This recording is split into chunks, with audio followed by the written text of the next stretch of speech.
Welcome to the Find Your Voice, Change Your Life podcast with psychologist Dr. Doreen Downing. Listen in as Doreen interviews people who felt they didn't have a voice or who suffered extreme speaking anxiety. You'll hear stories about how they struggled to speak up, what they did to find their authentic voice, and the confidence they now feel to speak up and make an impact. If you want to get started right away to find your voice, download Doreen's free 7-step guide to fearless speaking at doreen7steps.com. And now, here is Doreen. Hi, this is Dr. Doreen Downing. I'm a psychologist, and I get to host the Find Your Voice, Change Your Life podcast. And the guest I invite here will always tell some kind of unique story.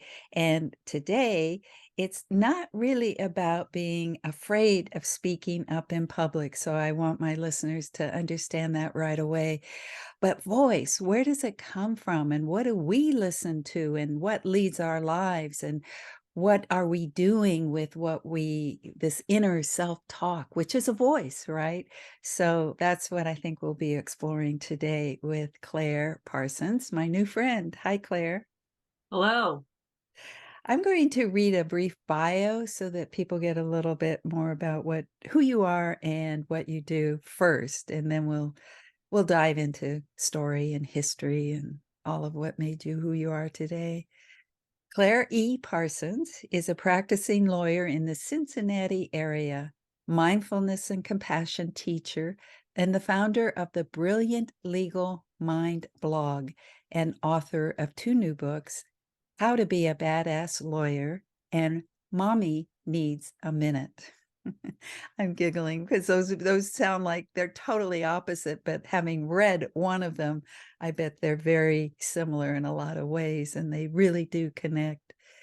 In addition to law practice, she speaks frequently to lawyers and professionals about mindfulness, mental health, and stress management. So here we are, Claire. Hi. Hello. Yeah. Well, what I like to do is usually go back into history just so people know that, gee, she was a little girl at one point before she became a lawyer. So just a little bit about family history, where you grew up, and maybe like birth order, just little details and anything, since that's where voice first comes alive, right? Beyond the goo goo gaga, that's where we're first listened to and heard and speak our first words. Anything that comes up about those memories. It is totally relevant to my actual ability to speak and then a lot of my history in my life. So I was born in the early 80s in northern Kentucky, which is right across from Cincinnati. So I actually practice law in both Kentucky and Ohio because we're right next to each other. My parents were both lawyers. My sister was born just 15 months before me, so we grew up together. My sister is a very extroverted girl, and she was always putting on shows and being the cute one when we were growing up. She did have some struggles of her own. She eventually got diagnosed with bipolar disorder and things like that. Mhm. And so I grew up being the good girl. I was good at school. I was good at sports, and I was very quiet, introverted, and a perfectionist. And Audrey would make friends in 2 minutes, and it would take me a long time.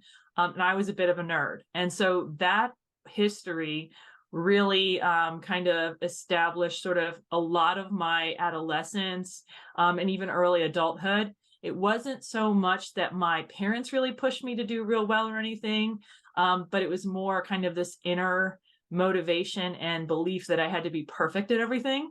And as I kind of talk about in my book, that all sort of came apart, kind of came crashing to a halt when I had my first daughter, and I had difficulty growing her because she was growth restricted. And then I had difficulty breastfeeding her. And so it all kind of came to a head when the most important thing in my life, I couldn't do, I couldn't do the way I wanted to. And so that's sort of where this whole process with me sort of began with the mindfulness and all of that. Well, that's as soon as you said a sister, that I related to that. Mine was a younger sister, and her name is Ginny, and people always could pronounce her name. Hi, Ginny, but they couldn't say Doreen. They always forgot my name, and she was the cute, bouncy one. And so I have a sense of what it's like to be with a sister who's different, basically, and then what attention they get is different than the attention that we get. And I would say that the perfectionistic side of you, that's interesting that it wasn't, you didn't feel like it was coming from your parents, it came internally. Oh yeah, no, it came internally. I think it was, I've seen this even in my kids. I have two daughters now and they're 4 years apart. So not a lot of the same issues, but I do see, when one acts up and has just their little moment, the Mhm. other one will be, oh, I'm sorry, mommy, let me help mommy. And they'll be the good one, right? And so I think it was more that kind of thing. I do think also like some of the activities we chose as kids, I was pretty good at sports, and I know I had some interest in music and theater and that kind of stuff, but I kind of gravitated away from that and sort of just selected away from that because that was sort of my sister's thing. She was the creative one. And now, when we're adults, you are able to process that and understand that that's not really how things work. And we've been able to repair those differences and realize that nobody deserves to be put in a box like that. And we certainly shouldn't do it to each other. But as a kid, you get these identities that kind of grow up, and you don't necessarily have the ability to really reflect on it. And that's why I think when I started practicing mindfulness, it was something that allowed me to be just a more balanced person. So I could be both a lawyer and really smart, and I could also be really creative, and sort of be my own person too. Yeah, that's something we'll get into in a few minutes here. You said that you didn't have public speaking anxiety. And you is that something that just your natural, "Hello, world, here I am, and I can speak," or how did you know that you were so comfortable doing that early on? I'm not going to say that I've never had nervousness around it, but I remember at an early age, like I never had trouble speaking up in class. I knew the answers a lot.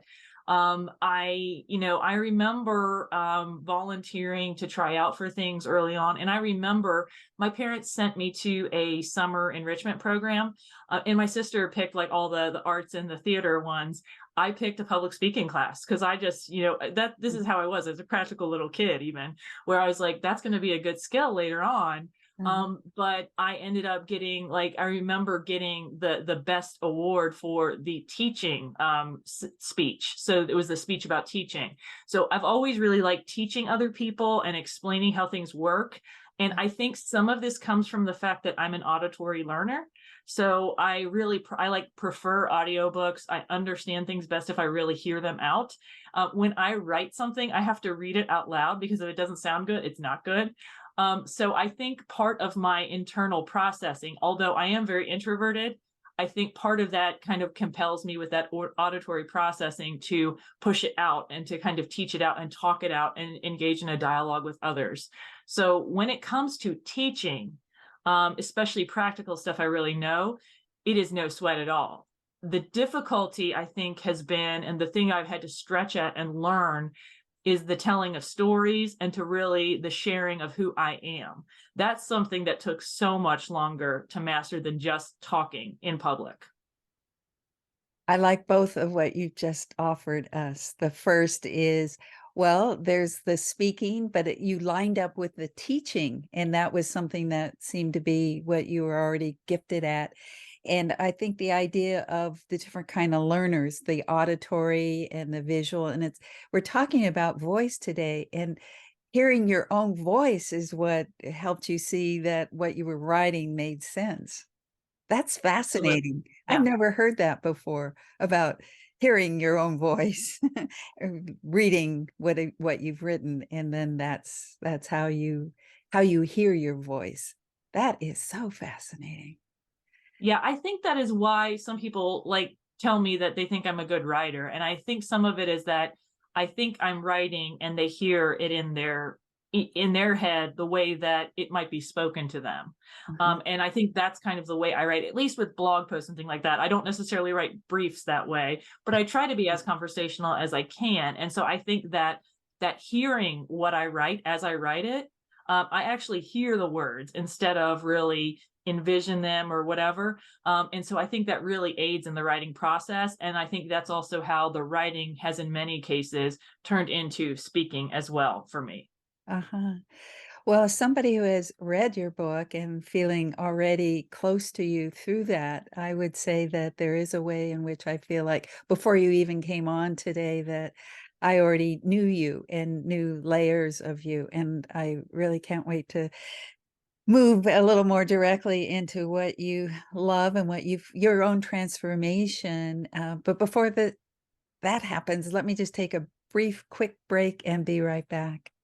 If you want to get started right away to find your voice, download Doreen's free 7-step guide to fearless speaking at doreen7steps.com. Hi, we're back with Claire Parsons, and she's written a book, The Badass Lawyer, that I've read this last week in preparation for today. And I have to say that I've learned so much about mindfulness, self-compassion, breathing, and meditation. And I'm learning all this from a lawyer, by the way, which is kind of ironic. But on the other hand, it seems like it's right up our alley, those of us who are so professional that we need a little help from another professional. Claire, there was something that you said in your book that how your voice and who you were, and I'm talking about the voice in your head and what drove you, was something more like competitive, aggressive, perfectionistic, those kind of, I would say those were probably some of what originally got you into feeling like you were, I don't know, just kind of, it seemed like you were maybe falling apart or stressed out, let's say. So the realization that you needed something, let's talk about that first. So the realization that I needed something, I think that came after my pregnancy that I alluded to. So that was when my daughter was born, and I think I had some postpartum I don't know if it's postpartum depression symptoms that were sort of showing up during the pregnancy itself, because she was growth restricted and we didn't know why. And I had sort of a weird experience with one of the techs who did my ultrasound, where she sort of cross-examined me for being a lawyer and suggested that it was my fault that she wasn't growing well. And I don't think she really meant to do that, but the way she said it and just sort of my personality, it took it that way. So I blamed myself automatically, and I felt like it hurt my daughter. And I couldn't do the one thing that women were supposed to do, right? And so that pregnancy, though, I ended up going to therapy, getting some medication, stabilizing. My mom's a family lawyer, and she's like, "You're going to an appointment, we're going to go." So I stabilized from that. My daughter's about to turn 11 now. She's doing just fine. But that was sort of a wake-up call. And so I don't think I knew I needed something really consciously, but I think I kind of unconsciously sort of went to something because I knew I needed it. And I had read about Buddhism and meditation, and I finally started doing it when I was so busy that I couldn't see straight. So I just needed to be steady. I wasn't really trying to find self-improvement. I just needed some steadiness. But over the course of time, growth did come. And a big part of it was because I was a big overthinker. And so mindfulness was something that allowed me to sit and get a little bit more comfortable with the thoughts, so they weren't so terrifying to me and hurtful that I couldn't experience them. And when I could see what the thoughts were, then I was in a position where I realized I was thinking, I could challenge them and confront them and realize that often they weren't true. Now, there was one retreat in particular that I attended that was a really strong doubt reaction that I experienced at my first retreat, where I had all these doubt feelings and thoughts about being at the retreat and being away from my kids for a weekend, and all this guilt was coming up and all these things. And it was one of the first times I recognized that doubt voice. And I had this just realization of all the times in my life I had not done things because of that voice, and how I would listen to it for so many years. And I almost laughed when I saw it because it was immediately undone. And it's not to say that I don't have that doubt anymore and that it doesn't come up, but now I see it and I can recognize it more often and take measures to care for myself, to seek some support, to ask for help. And so it doesn't hold me back quite so much. And so that's kind of generally how the process unfolded. It did take years, but over the course of those years, there's also conduct change that led to big steps forward. And that's how kind of the process of confidence can grow over time. Yeah, it's not just a light switch we turn on after a retreat and walk out all expanded and but there is something also that you said in the book about the difference between mindfulness and meditation. And one of the things that I took, and I think I mentioned this to you, is that people think meditation means you have to sit for 30 minutes and you have to have your back straight. And you just made it so easy. And this is what I want listeners to hear. What I read in your book is that take one breath. And then you said, hey, you just meditated. Say more about that approach. Well, it's the building blocks, right? I mean, and honestly, when I started meditating, I started at 1 or 2 minutes a day. I mean, that was literally all I could handle. At that point, there weren't the apps that we have today that have scalable, unguided, and like 1 minute meditations. None of that existed. I was just randomly finding whatever guided meditations I could find out on the internet. I know I used Tara Brach's meditation a lot because that was one that was readily available to me. But at first, I was just sitting there with the timer for a minute or two, and that was all I could do. And I do think that gradual approach really makes sense because, for a lot of us, we may have some past trauma. We may have some minimal ability to have inner resources to manage some of these thoughts and emotions. And we experience everything at once. It's time and some space that allows us to kind of parse these things into thoughts and emotions and bodily sensations and other things. And so I think the gradual approach, the small approach, is the way to go. And even outside of meditation, I'll say that almost every important healthy habit I have in my life, I started by starting incredibly small. Like I work out every day now and I do pretty strenuous exercises. But years ago, I started out taking walks around the neighborhood and doing like slow flow yoga because that's all I could do. So I think starting small and gradual, that's how you understand the fundamentals and build the building blocks. And then you can start to build some real structure around it and have a really robust practice. Oh, yes. I love what you're saying and guiding people to just take it. And it is what you're describing is one step at a time, but I love the way that you're explaining it. It feels like doing one step at a time is possible and it can lead. And yeah, I don't know if we want to say enjoy the journey. It's not about the destination, but I do like that you make it so small, it's so doable. There was something else, and that's about breath. You approach breath in a different sort of way than I've heard most people talk about breath. Okay. And I don't know how you are kind of linking that up. So can you explain a little bit more? Well, you're talking about, it seemed like in the book that we can meditate, and that's important, but we have to also come into our breath. And it's not just breath, any old breath. It seemed like it needed to be more deliberate or more conscious and more with our breath. That was my sense of how I took it. Okay. Yeah. And so there's a lot of different ways to focus on the breath. And when I was talking about breath in the book, I was often talking about that in the context of meditation. Now, you can use the breath as a tool outside of that as well. But for that breath practice that I taught in the book, I was really more trying to help people get a clear focal point and a starting point for meditation. So when we meditate, there's a lot of different focal points that we can select.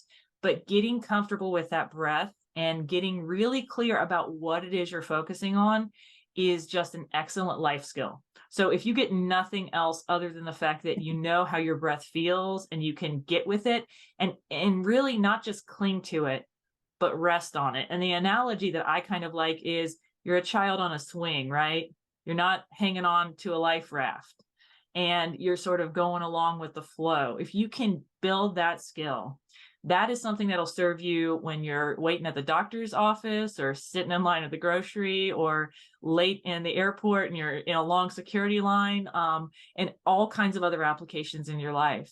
But when you can develop that, that's a resource. So over time in meditation, if you start to have difficult thoughts or experiences, you might be able to use that breath to kind of guide yourself and anchor yourself and even, bifurcate your attention a little bit so that experience is not overwhelming. And obviously, if you have really, really powerful experiences, you might need to get some help with your practice. But that's just a life skill that we can all use for coping in difficulty in life, or even something like preparing to go give a speech, because those kind of resources can be really, really useful. Yeah, I was thinking as I was listening to you how the listeners are listening to you right now, who a lot of them do suffer with anxiety, and that this kind of focusing on something other than the heart beating or the throat constricting or the thoughts that are cramming into your head, it feels like, oh, we could take the breath, follow it, and be with it. And not only it helps with focus, but literally it does take you down into the parasympathetic nervous system, and it goes to the relaxation state. Oh, well, there's more about your writing that I fell in love with, and I wrote something down, and it's going to lead to the next aspect of what I want you to talk about it. And in terms of a voice too, I think this is closer to what I want people to hear. You said power can come from the softest and gooeyest of our emotions. And I think you're talking about loving kindness. And to me, that's the voice of loving towards ourselves and towards our experience. And like you say, it doesn't have to be a good experience. It could be a real challenging, stressful experience, but still this loving kindness is what I learned from your book. Yeah, and I think that that's what's for lawyers in particular, that is what can scare us. So I have done loving kindness for a long time, and I've gotten some training to teach compassion as well.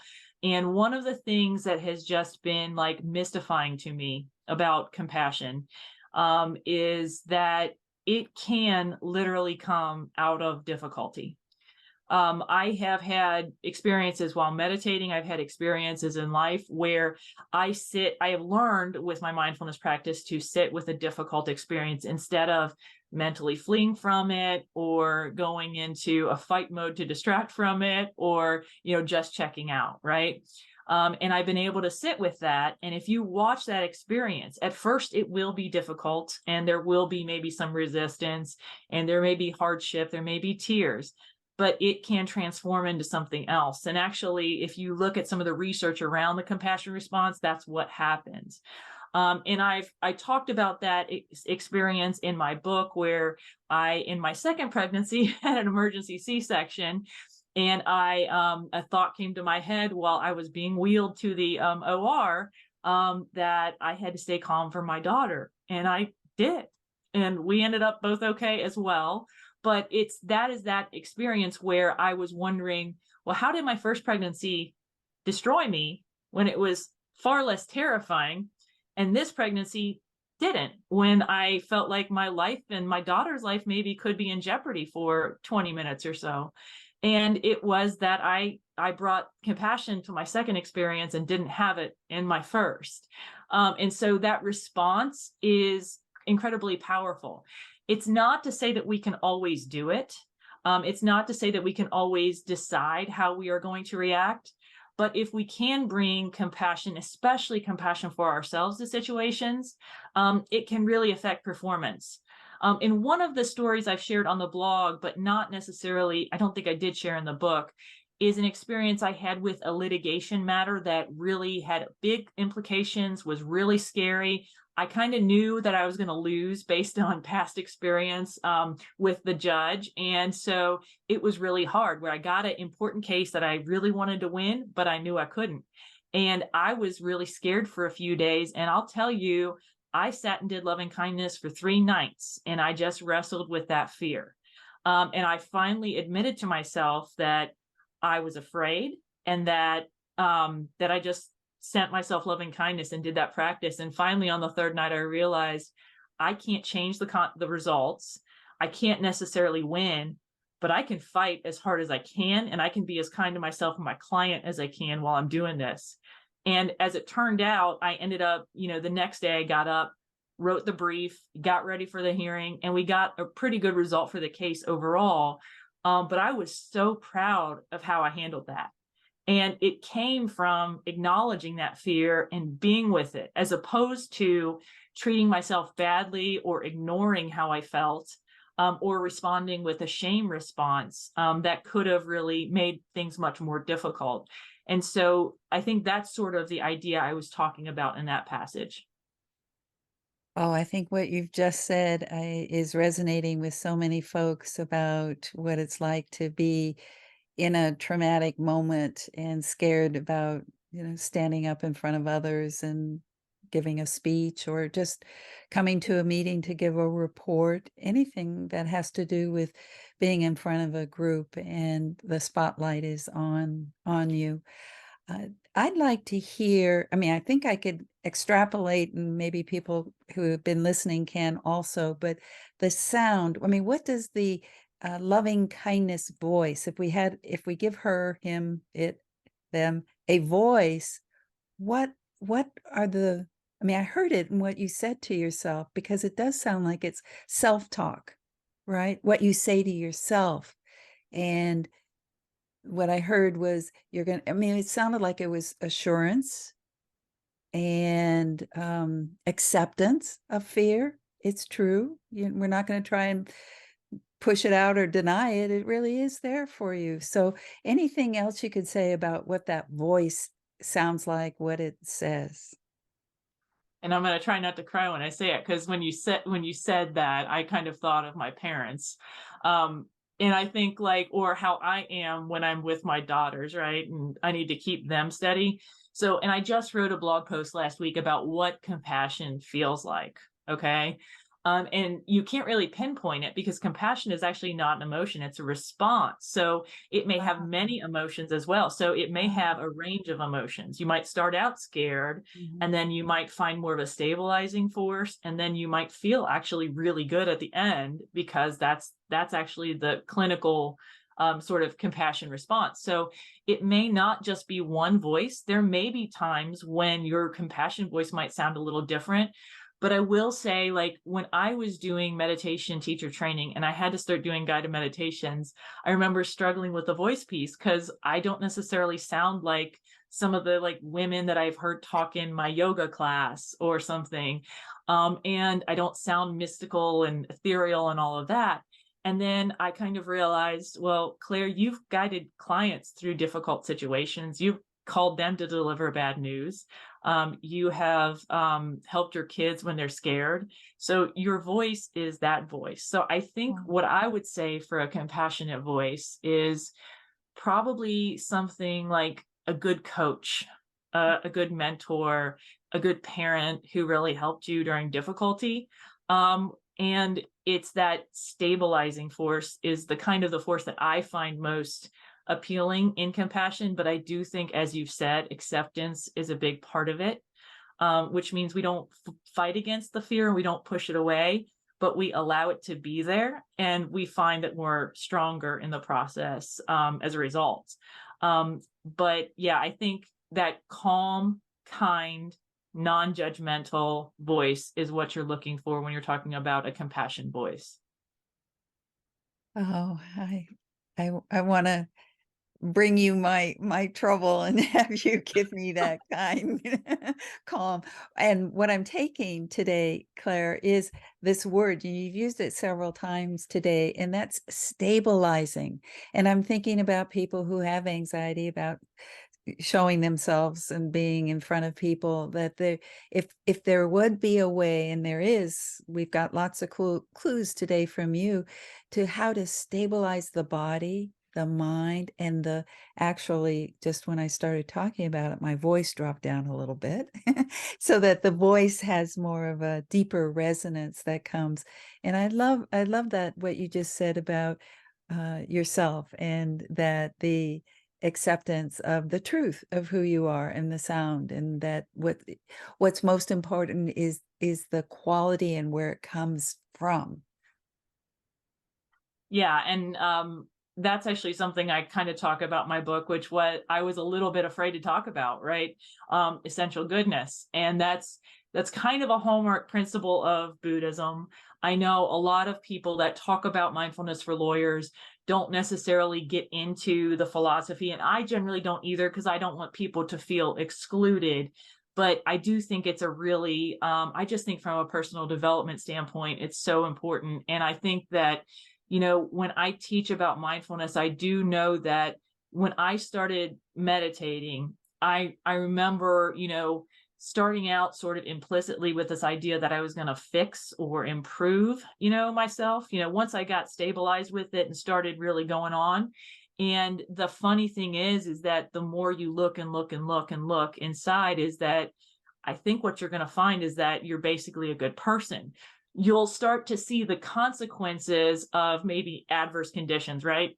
You'll start to see that, oh, on the day that I lost it with my kids or something, that was a day I didn't sleep well, or I'm worried about something, or I'm rushing, or whatever. And you start to see those conditions and how they affect your conduct.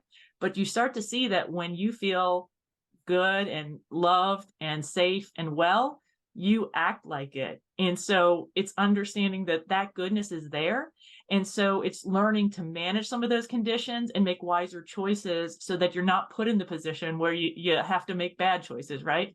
And so I think that's a huge part of it, because when you go and kind of look into yourself and you find that goodness, it wants to come out, first of all, but you trust it, and you trust that, even when things go bad, because they will, right? This is not a promise that everything will be great, that you'll go do the speech and you'll get the work, right? It doesn't mean you do the pitch and you'll win. It just means you'll kind of build that skill over time, that even when things don't work out, you still trust yourself and you try again, because that's life. That's the important thing. Mm. I love that we're ending on the note of goodness, goodness, safe, and wellness. And that message, I feel like, is something that in the middle of all the anxiety that anybody ever feels, or any of the trauma that they've had around speaking, or when they look into the future and see really adverse situations or scenarios, they could remember these words about being good inside, we create our own safety, I think, for ourselves, and the wellness, the stabilizing. So uh, I just want to thank you so much for so much richness. And how do people find you? So the best place to find me personally is on LinkedIn. I hang out there a lot, and I love getting messages from people. So feel free to reach out. I'm at Claire E. Parsons there. And then otherwise, the blog is Brilliant Legal Mind, and it is on WordPress as well as social media. The best places to follow that is probably Instagram and LinkedIn, though we're on other platforms. Great. Any last words? We've talked a little bit about compassion, and we've talked about stabilizing force. And I do just want to draw people's attention to the idea that compassion and courage are actually related, right? They both come from the heart area. So that recognizing and acceptance of fear, that's what leads to courage. So it doesn't mean that fear has to go away to have courage or to have confidence. You can actually learn to care for it. And that's, I think, how you cultivate courage and confidence over time. But if you're afraid and you're trying, I've been there too. So just keep going, because I think the world needs to hear your voice. Wow. Thank you. Thank you for being with us today for this episode of Find Your Voice, Change Your Life. Each person during interviews shares what has helped them find their voice. You can learn from these guests and find your voice so you can be confident to speak up and speak out. And remember to download Doreen's free 7-step guide to fearless speaking at doreen7steps.com. We hope you enjoyed the show and will return next time. Until then, goodbye for now.